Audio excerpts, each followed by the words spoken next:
بسم اللہ الرحمن الرحیم۔ اللہ کے نام سے شروع جو نہایت مہربان رحم والا۔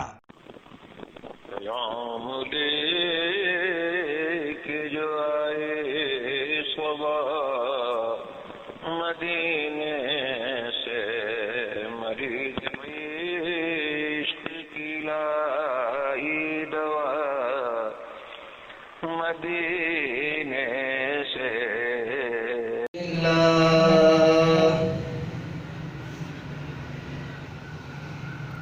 الحمد لله نحمده ونستعينه ونستغفره ونؤمن به ونتوكل عليه ونعوذ بالله من شرور أنفسنا ومن سيئات أعمالنا، من يهده الله فلا مضل له ومن يضلله فلا هادي له، ونشهد أن لا إله إلا الله وحده لا شريك له، ونشهد أن سيدنا وسندنا وحبيبنا وطبيبنا وطبيب قلوبنا محمدا عبده ورسوله خير البراء. أما بعد فأعوذ بالله من الشيطان الرجيم، بسم الله الرحمن الرحيم. وما أرسلناك إلا رحمة للعالمين. صدق الله مولانا العظيم، وبلغنا رسوله النبي الكريم الأمين، ونحن على ذلك لمن الشاهدين والشاكرين. قال الله تبارك وتعالى في شان حبيبه مخبرا وآمرا: إن الله وملائكته يصلون على النبي يا أيها الذين آمنوا صلوا عليه وسلموا تسليما. اللهم صل على سيدنا ومولانا محمد وعلى آل سيدنا ومولانا محمد وبارك وسلم. واضح بلند پڑھی الصلاۃ والسلام علیک یا سیدی یا رسول اللہ وعلی آلک واصحابک یا سیدی یا نور اللہ.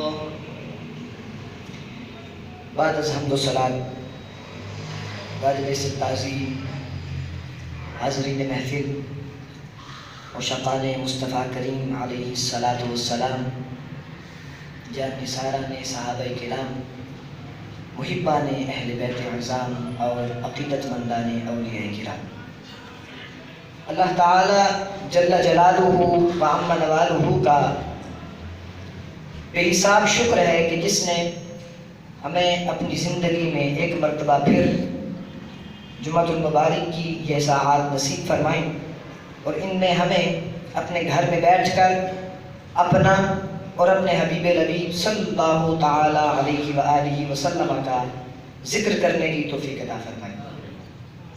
اس پر اس کا جتنا بھی شکر ادا کریں کم ہے.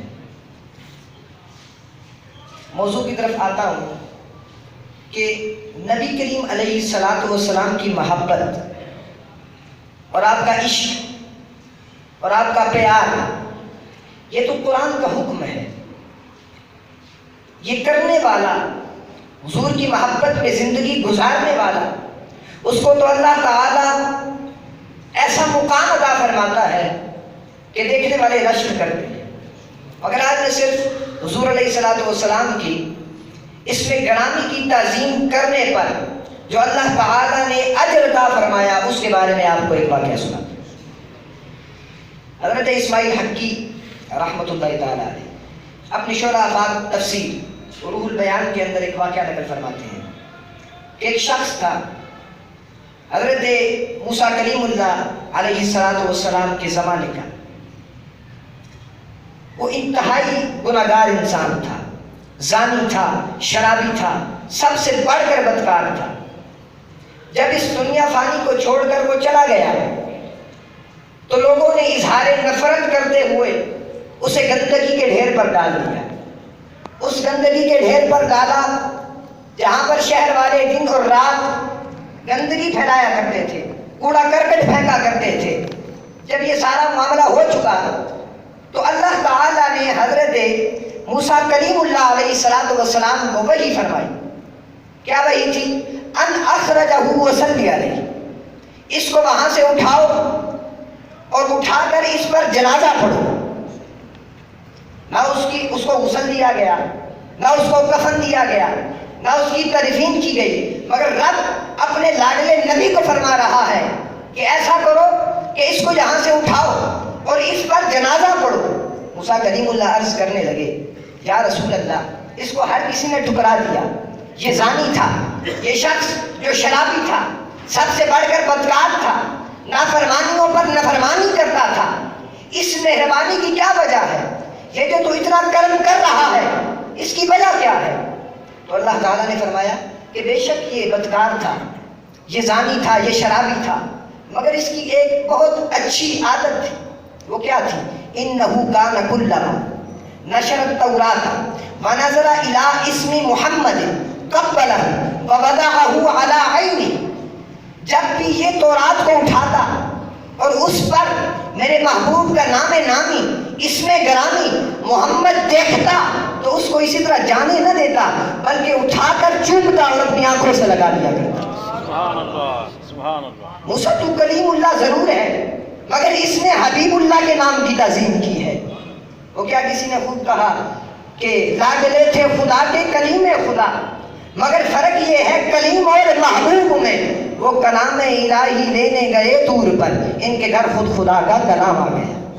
اور فقط گھر ہی نہیں، حضور علیہ السلام اگر گلی میں چل رہے ہیں تو کلام الہی وہیں پر پیچھے آتا ہے۔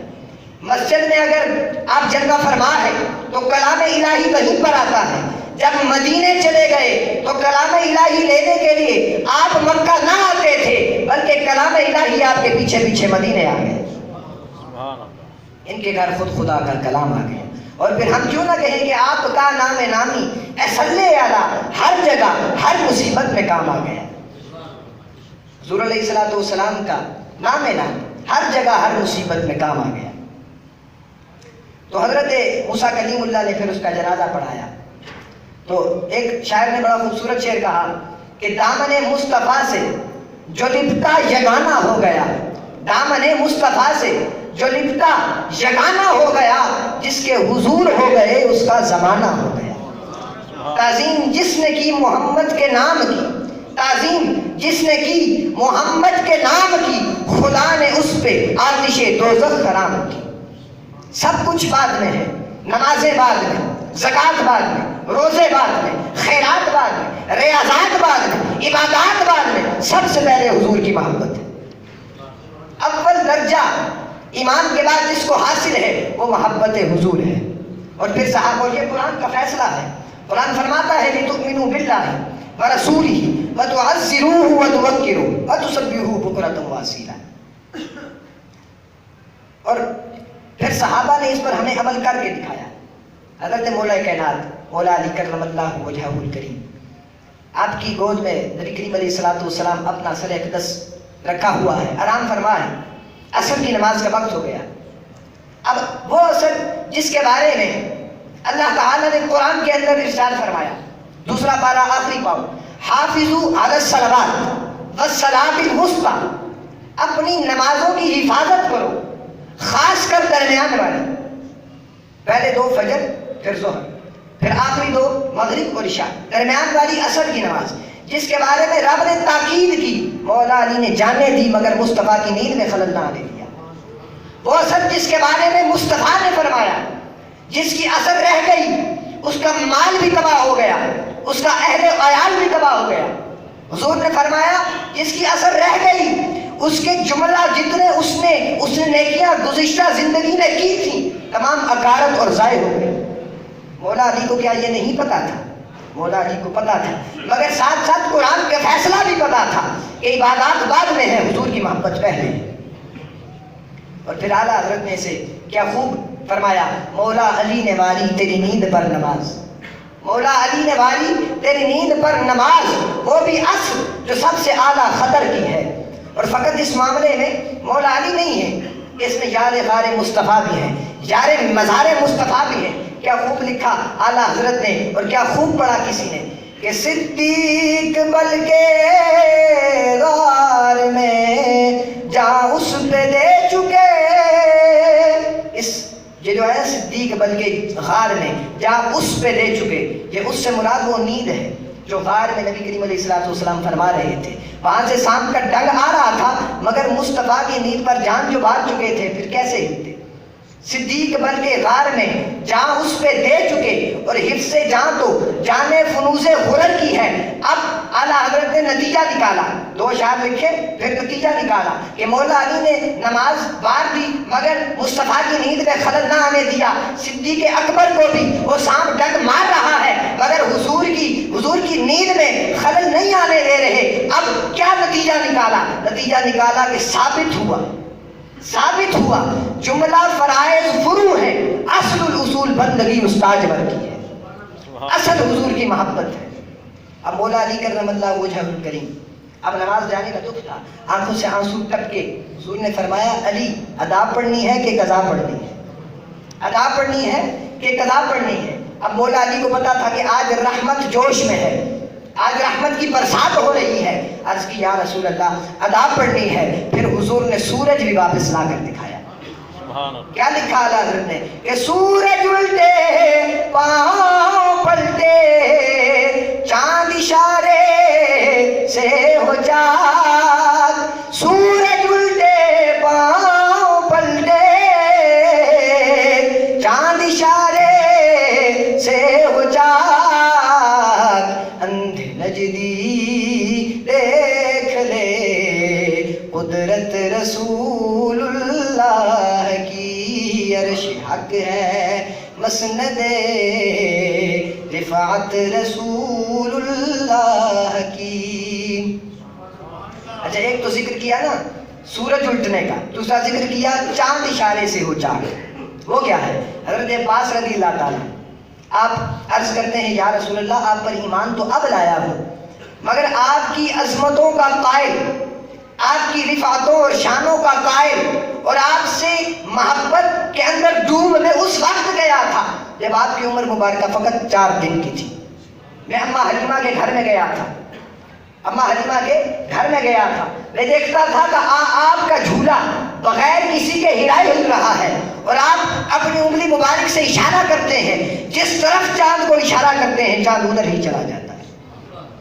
اس بارے میں بھی پھر قلم اٹھایا، کیا سیدی اعلیٰ حضرت فرماتے ہیں کہ چاند جھک جاتا جدھر انگلی اٹھاتے مہد میں، چاند جھک جاتا جدھر انگلی اٹھاتے مہد میں، کیا ہی چلتا تھا اشاروں پر کھلونا نور کا۔ سب کچھ بعد میں، عبادات، ریاضات، نماز، روزے، سب سے پہلے حضور کی محبت ہے۔ اس بارے میں کسی نے بڑا خوبصورت جملہ کہا کہ ریاضت نام ہے تیری گلی میں آنے جانے کا، ریاضت نام ہے تیری گلی میں آنے جانے کا، تصور میں تیرے رہنا عبادت اس کو کہتے ہیں، تصور میں تیرے رہنا عبادت اس کو کہتے ہیں۔ دعا گو رہیں کہ جو باتیں میں نے بیان کی اللہ تعالیٰ مجھے اور آپ کو سمجھ کر آگے پہنچانے کی اور پھر عمل کرنے کی توفیق عطا فرمائے۔ اللہ تعالیٰ ہمیں عقائد صحیحہ اور اعمال صالحہ کی توفیق عطا فرمائے اور ہمارا ایمان پر خاتمہ فرمائے۔ وما علینا الا البلاغ المبین۔